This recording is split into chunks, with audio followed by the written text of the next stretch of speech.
Сәлеметсіздер ме білім алушылар? Бүгін қазақ тілі мен әдебиеті пәнінен туризм, экотуризм бөлімі бойынша сабақтың тақырыбы Ильяс Жансүгіровтің жетісу суреттері өлеңімен танысамыз. Сабағымыздың мақсатына келетін болсақ, Ильяс Жансүгіров өмірі жайлы мәлімет аламыз. Жетісу суреттері өлеңдерін оқыта отырып, мазмұнына талдап, мағынаны ажырата отырып, өлеңнің идеясын ашамыз. Өлеңге сатылай кешенді талдау жасай отырып, ақынның шұрайлы тілімен шебер кестеленген түр оралымдарына көз жеткіземіз. Көркемдік құралдарды анықтаймыз. Біз сабағымызды бастамас бұрын алдыңғы білімді пысықтап қайталайық.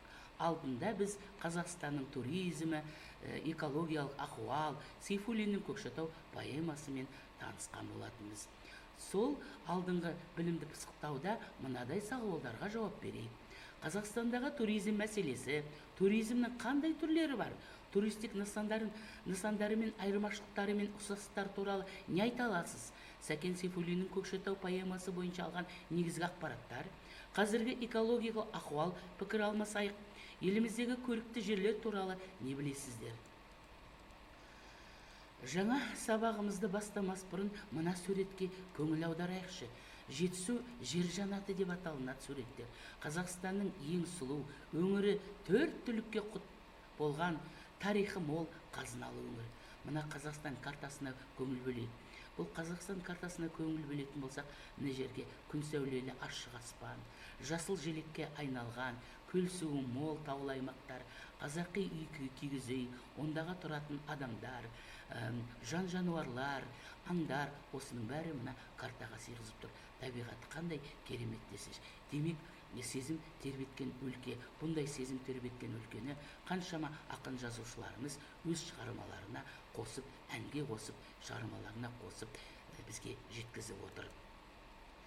Енді осы Ильяс Жансүгіровтің жетісу суреттері өлеңін таныспас бұрын біз осы өлеңді оқыған біздің танымал қайраткерлеріміз көп пікір айтқан болатын.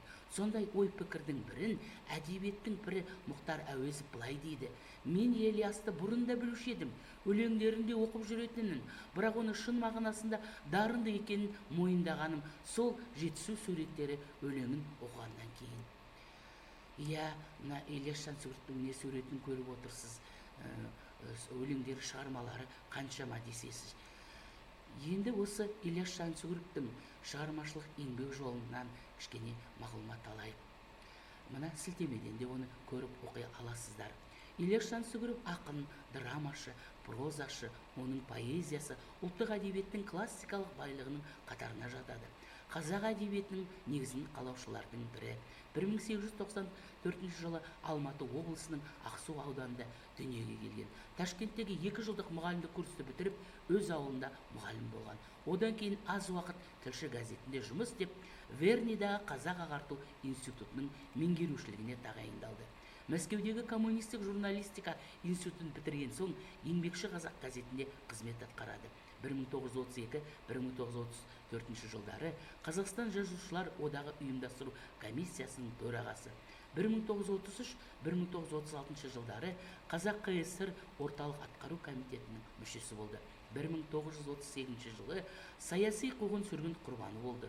Оның қаламынан туған Күй, Дала, Күйші, Құлагер сияқты 15-ке жуық көлемді поэма қазақ поэзиясының інжу маржаны болып қалады. Ильяс Жансүгіровтің прозалық шығармаларының ішіндегі көлемдісі Жолдастар романы. Енді сіздер Ильяс Жансүгіровтің шығармашылық өмірімен таныстыңыздар. Енді осы өмірі бойынша ой түркі сұрақтарын қойып, тағы да талдап көрейік. Ильяс Жансүгіров қандай ақын? Ақынның еңбек жолын білесің бе? Ақынның шығармашылығынан не білесің? Осы сұрақтарға жауап берейік барлығымыз. Жақсы, ал енді осы жетісу суреттері өлеңі бойынша тыңдайық мына мағлұматтарды. Ильяс Жансүгіровтің әйгілі шығармаларының бірі де бірегейі ол жетісу суреттері.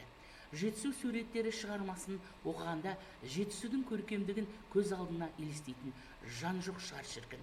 Белгілі бір сол әлемге тап болғандайсың, және сол жердің бар байлығын, бар сұлулығын, бар тұрмыс тіршілігін, бар жануарларын бір өлеңге сыйдыра білді. Жетісу суреттері өлеңі Ильяс Жансүгіровтің табиғатты жырлаған ең көркем шығармаларының бірі. Жалпы сын тау суреті, Жетісуда су суреті, Жетісу жәндігі, жер түгі деп аталатын 5 бөлімнен 333 жолдан тұратын көлемді құнды туынды. Ақын Жетісуды тамашалағанда уақыттың жетпейтіндігін, сондай-ақ Жетісуға көзің тоймайтынын қоса айтып отырады екен. Енді біз Жетісу суреттері өлеңмен танысайық. Оны сілтемеде беріліп отыр, сілтемеден де оқып аласыздар. Ыстықкөл жер айнасы мөлтілдейді, Балқашты қамыс қамап желкілдейді. Аттанған алты өзені Жетісудың, Балқашқа бауырымдап еңкілдейді.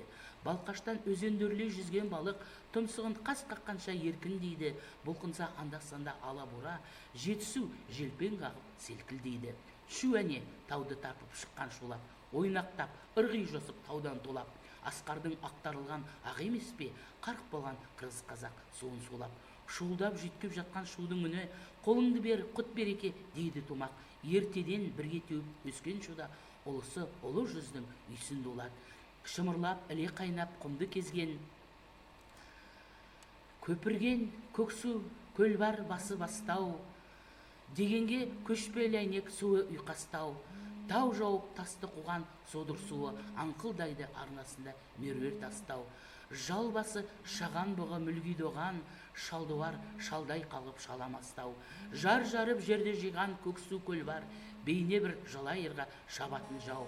Арқырап айғай салған көксе ұлып, жасқа шыға келсе үркіп ағып. Екінші ылғи диқан жалайырлар үлесет үй басына тоған алып. Сол елдің қыдырыңды қыдыры сол, сар бала қара қазан болып қарық. Мөлтеңдеп мойнақты орай қара талда, көк суға қойындасат жарды жанып. Қосылып екерке су, екі су Балқаштан қалың құмға кетеді ағып. Міне Жетісуда өздерің біліп отырсыңдар, Жетісуның бірлері өзенімен тамашалап суретті көрейік. Мынау Жетісу өзендері қандай тамаша, таудан ағып тастан шуылдатып ағып жатқан өзен маңайының бәрі жасыл құраққа, әсем ағашқа жап-жасыл боп маңайында керемет бір көріністі көріп отырсыздар. Екінші, мына суретке көңіл аударайық. Бұл да бұралып аққан өзенді байқап отырсыздар. Қандай әдемі көріністі шеш, көздің жауын алатындай. Енді осы суреттерді негізге ала отырып, жаңағы өлеңді негізге ала отырып ақпараттарын біз мынадай тапсырмаларды орындап көрейік. Мына бірінші сауалым, Ильяс Жансүгіровтің Жетісу суреттері өлеңі қай жанрда жазылған? Жетісу өзендерін атап шығыңыз. Өлеңнен қандай әсер алдыңыз? Автор позициясы дегеніміз не? Осы сұраққа ойланып, толық жауап бере білейік. Сіздер жаңа өлеңмен танысқан кезде, мазмұнмен бірге бізге мынандай бір сөздер бар. Осы сөздерге біз түсіндірмелі сөздік жұмысын дәптерімізге жазып алсақ. Ол қандай сөздер?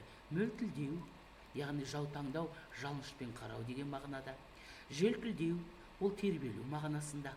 Алпауыт, зор үлкен мағынасында. Асқар, заңғар биік мағынасында. Бұлқыну, жұлқыну мағынасында. Арқырау, шуылдау, содыр суы өз еркімен ағып жатқан су.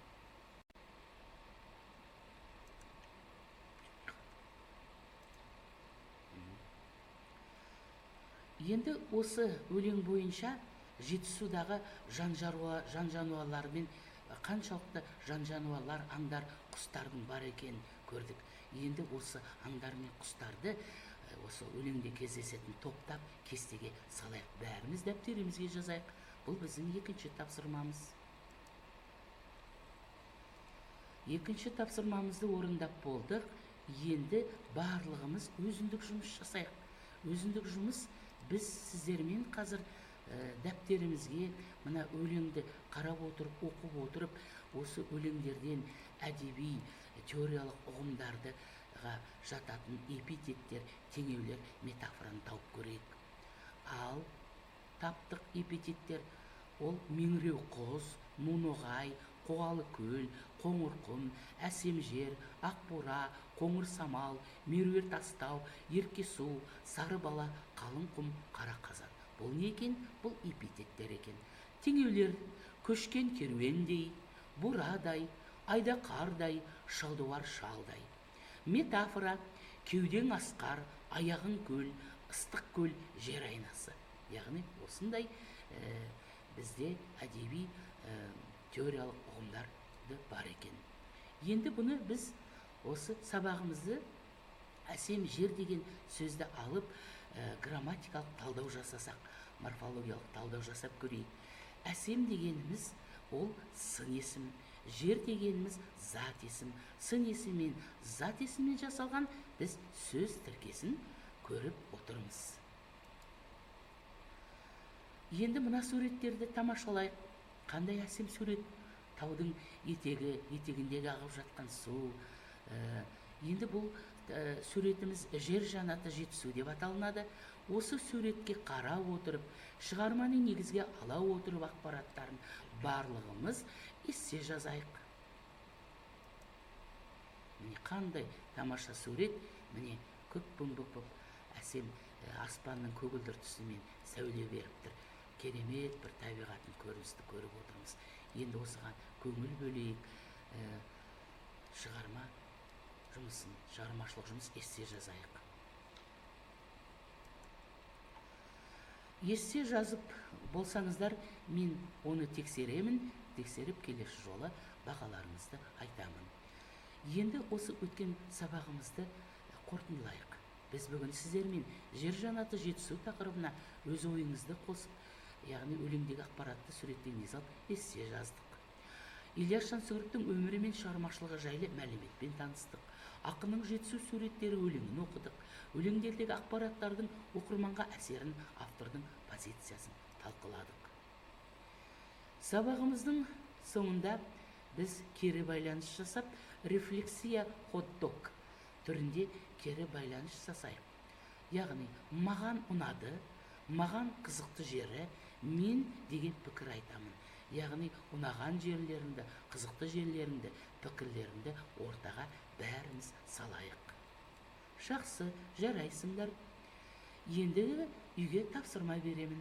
Жетісу суреттер өлеңінен үзінді жаттап келесіздер және қосымша деректер, мәліметтерді оқып келесіздер. Қош, сау болыңыздар, назарларыңызға рахмет.